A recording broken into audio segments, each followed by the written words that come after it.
If you own silver right now, stop everything, sit down, and do not move until you have heard every single word I am about to say. Because what is unfolding in the silver market right now is not a rally, it is not a trade, it is not a moment, it is a total structural repricing of one of the most critical metals on this planet, and it is happening faster than almost anyone is ready for. Silver started this year at around $87 per ounce. Less than 1 year ago, it was under $33. That is not a typo. The metal that the mainstream financial world ignored for decades, mocked for decades, buried under paper contracts for decades, just tripled. And here is what the people rushing to explain it away are not telling you. We have not even entered the real phase yet. What you saw happen in late January 2026, when silver briefly touched $117 per ounce before pulling back, that was not a bubble popping. That was the first real crack in a system that has been lying about silver's true value for a very long time. That pullback gave you a window. That window is still open right now. And based on everything I am about to walk you through, it will not stay open much longer. Let me start with the supply picture, because you need to understand this from the ground up. The silver market has now recorded 5 consecutive years of structural supply deficits. 5 years in a row where the world consumed more silver than it produced. Not a small gap, a cumulative shortfall since 2021 of nearly 820 million ounces. To put that in perspective, that is almost an entire year of global mine production just gone, absorbed into industrial applications, investment products, and vaults that are now running critically low. And what makes silver different from almost every other commodity on Earth is that the silver that gets consumed in industrial applications, the silver that goes into a solar cell, into an electric vehicle circuit board, into an AI data center component, does not come back. It is gone. It has been chemically bonded or structurally integrated in a way that makes recovery economically impractical at scale. So every year of deficit is not just a temporary imbalance, it is permanent destruction of the above-ground supply buffer that took decades to build. Now here is where it gets serious. On January 1st, 2026, China changed the global silver market forever.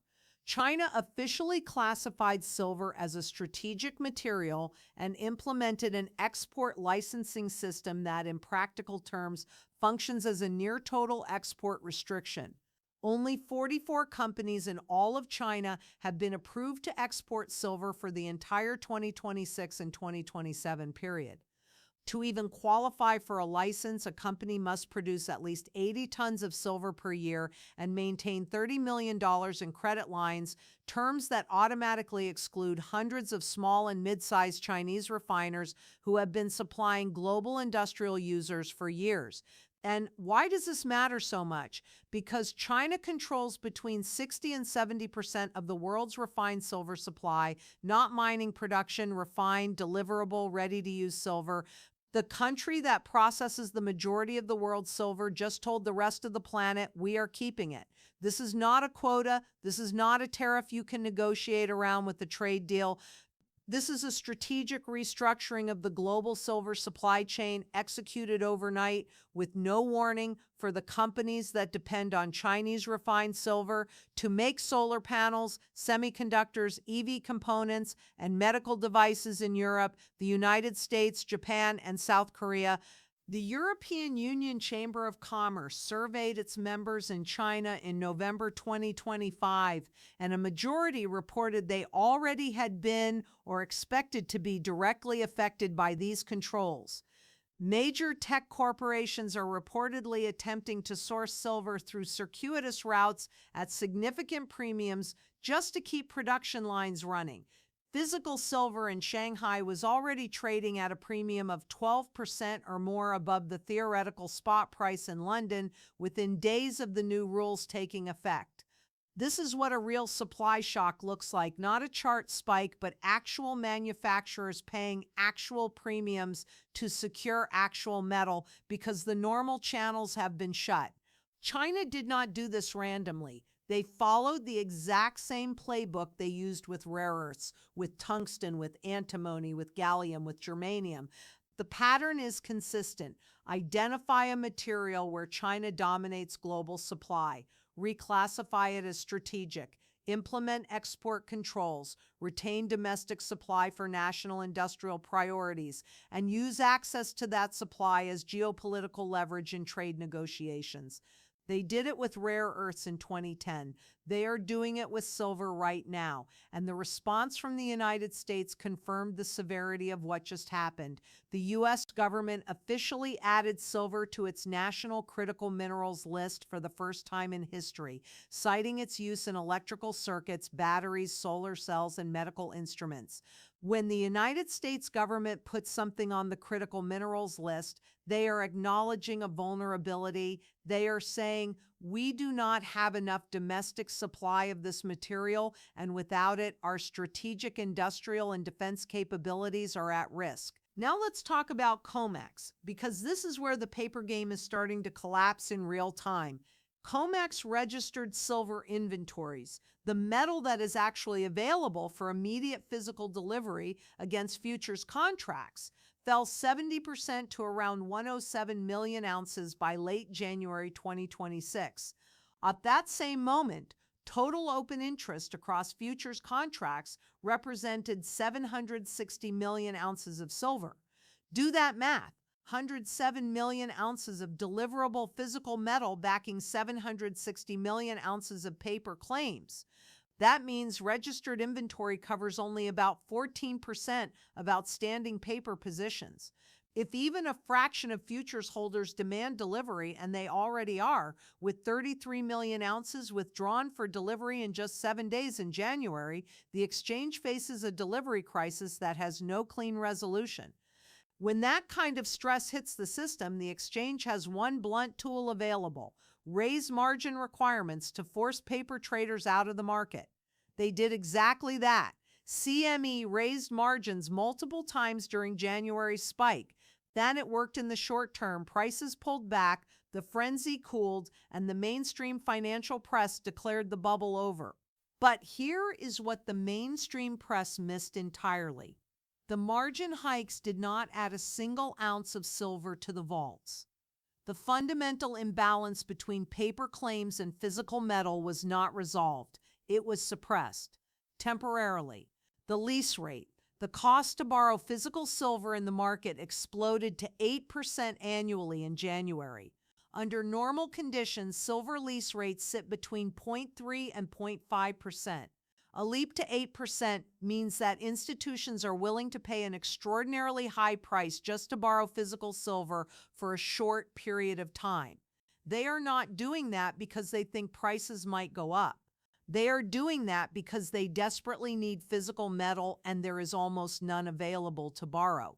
The last time silver lease rates reached that level was in the 1970s, during one of the most historic precious metals events of the 20th century. This is not a coincidence. It is a signal. Now let's look at demand, because the industrial demand picture alone would justify everything that is happening in this market. Solar energy consumed an enormous volume of silver in 2025, and global solar installations hit a new record high last year. Electric vehicle production continues to climb globally, and each modern EV uses silver in ways that go far beyond the simplified narrative most people have heard. Silver is in the high-voltage battery management systems, the charging infrastructure, the advanced driver assistance sensors, the power electronics, and the precision connectors that handle extreme current loads. As vehicles become more sophisticated, silver content per vehicle is increasing, not decreasing. And then there is artificial intelligence infrastructure. Every major AI data center being built right now, and billions of dollars of AI infrastructure is being built right now, require silver and high-efficiency power management components, precision contacts, and thermal management systems that are designed to handle the kind of power loads that earlier generations of servers never encountered. This is a demand vector for silver that did not exist at material scale 5 years ago. It is real, it is growing, and it is not going away. And here is the thing about industrial demand that is different from investment demand. Industrial users are not price sensitive in the same way an investor is. A solar panel manufacturer does not decide not to make solar panels because silver is $90 an ounce instead of $30. They need the silver. Their entire business model, their supply contracts, their production targets, their government subsidies, all of it is built around producing panels. They will pay whatever the market demands because the alternative is halting production. That price inelasticity on the demand side, combined with a supply structure that cannot meaningfully respond in the short term. Silver is primarily a byproduct of copper, zinc, and lead mining. Mining new silver supply cannot simply be switched on, even if prices triple, creates a market dynamic where the usual price suppression mechanisms are losing their power. Meanwhile, the gold to silver ratio has been telling this story for months. For years, the ratio sat at 80 to 100 to 1, meaning it took 80 to 100 ounces of silver to buy 1 ounce of gold. Every serious analyst who studies monetary history knows that ratio is wildly distorted. Historically, the ratio has traded between 15 and 20 to 1. Even at silver's peak in January, when it briefly touched $117, the ratio had compressed dramatically. With gold now trading near $5,000 per ounce and silver at current levels, the ratio still implies enormous upside for silver relative to gold.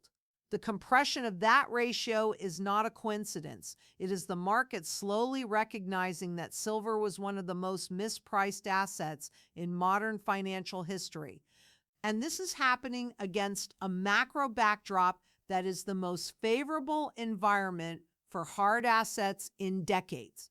The U.S. national debt is at a record high and growing by trillions every year.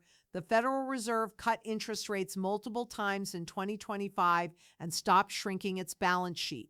Real interest rates have been pushed back towards zero or negative territory in inflation-adjusted terms. Every percentage point that real rates decline is a percentage point of pressure removed from the opportunity cost of holding physical silver. The U.S. dollar had its worst annual performance in nearly a decade in 2025. When the dollar weakens, every dollar-denominated hard asset becomes more valuable in purchasing power terms. And investors who watch their fiat savings lose value year after year while central banks printed currency to finance government deficits are rotating into real assets at a pace that institutional players are only just beginning to respond to. There is one final piece of this picture that I want you to sit with, and it is perhaps the most important of all. For decades, the silver market has been dominated by a paper trading system where 356 ounces of paper silver traded for every single ounce of physical metal. That system worked as long as no one demanded delivery. It worked because most market participants were happy to settle in cash or roll their contracts forward indefinitely. But something changed. The industrial users who actually need the metal started pulling it out of registered vaults. The investors who distrust paper promises started taking physical delivery. The institutions that studied what was happening in COMEX warehouses started converting paper positions into allocated physical holdings. And China, the country that processes the majority of the world's refined silver, just slammed the door on exports. Every one of those forces is pulling in the same direction, and all of them together are dismantling the fiction that has kept silver artificially suppressed for a generation. The pullback from $117 gave you a second chance. The volatility, the margin hikes, the mainstream narratives calling the move speculative, all of it created doubt among people who should have been adding to their position. The fundamentals did not change when the price pulled back. The inventories are still draining. The deficits are still real. China's wall is still standing. The lease rates, even after easing from their peak, are still historically elevated. The paper to physical ratio is still a ticking clock, and industrial users are still locking in supply agreements at whatever price the market will accept, because the alternative, running out of silver and halting production, is not an option. If you own physical silver right now, you are holding an asset that 5 consecutive years of data, geopolitical restructuring, COMEX stress, industrial demand, monetary debasement, and the full weight of structural market forces are all aligned behind. You are early enough that most people still do not believe it, and you are late enough that the proof is already visible in the data. That is the rarest window in any market. Recognize it, hold it, and understand that the era of cheap silver ended on January 26, 2026, the day the market finally told the truth.